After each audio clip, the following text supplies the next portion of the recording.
Est-ce qu'il faut réduire l'immigration du travail? Je parle d'immigration légale, l'immigration économique légale. Évidemment, c'est un débat qui a été ouvert par le gouvernement, par Claude Guéant.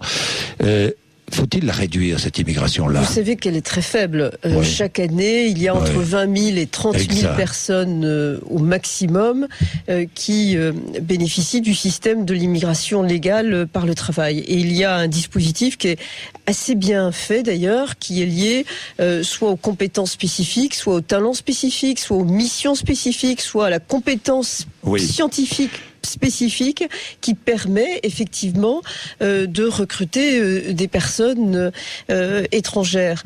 Je crois qu'un concept avait été mis au point dès l'élection de Nicolas Sarkozy, qui était celui d'encourager l'immigration choisie. De l'immigration choisie. Moi, je crois qu'il faut rester dans ce concept et donc, simplement réévaluer les choses chaque année. C'est ça qui compte. Faut-il réduire? Je ne sais pas. Il n'y a pas de... Mais vous avez besoin, vous savez, vous les entreprises, si vous avez besoin d'immigration économique, du travail. Ce que je vous dis simplement, c'est qu'il faut regarder secteur par secteur s'il y a des besoins accrus ou plutôt des besoins en diminution. Et donc c'est aujourd'hui, pour les entreprises, les besoins sont en diminution. Les besoins évoluent en réalité. Et il y a des demandes de plus en plus concentrées sur des personnes à haut diplôme, des ingénieurs par exemple, et encore une fois des compétences scientifiques particulières qui ne peuvent que apporter. Au-delà de ça, il y a quand même une chose qu'il faut sans cesse rappeler, nous devons rester un pays ouvert. Bien, Laurence Parisot, est-ce que Georges Tron est victime de l'effet DSK ?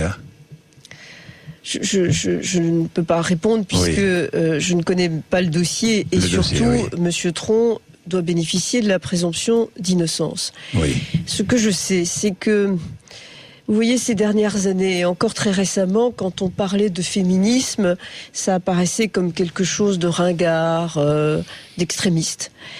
Et il faut bien comprendre que nos sociétés, la société française, beaucoup de sociétés européennes, ont encore beaucoup de progrès à faire pour vraiment que l'égalité entre l'homme et la femme soit pas simplement une égalité légale, mais une égalité réelle. Mais dans les conseils d'administration, en premier lieu, hein, Laurence Parisot. Tout à fait. Vous savez que depuis 2005, je plaidais pour des quotas, pour qu'il y ait ce coup de pouce qui permette de faire exploser le plafond de verre.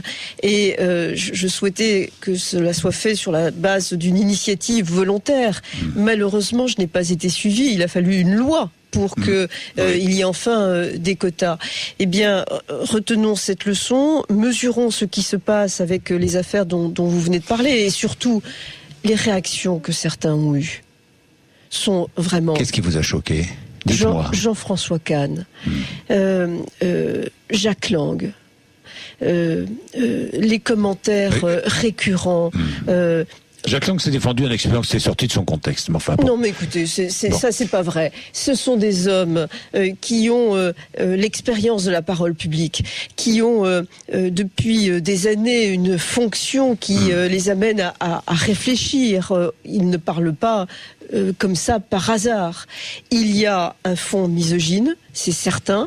De la part de la classe politique dirigeante masculine. Vous pouvez parler de cela dans chez certains de la classe politique, chez certains de la classe économique, chez certains de la classe médiatique. Et il est temps d'en prendre conscience, de dire stop. Il faut se demander comment, partout, dès le plus jeune âge, donc dès l'école, ensuite du passage de l'école à la vie de l'entreprise, et puis ensuite dans les fonctions politiques. Et là, la loi sur la parité a fait beaucoup.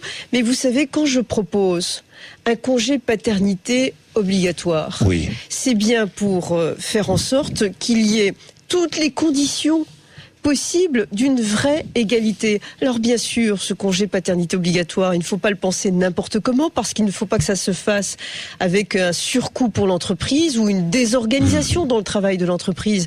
Donc il faut réfléchir, il faut inventer des mécanismes nouveaux, mais ce n'est pas anecdotique. C'est un vrai enjeu de société.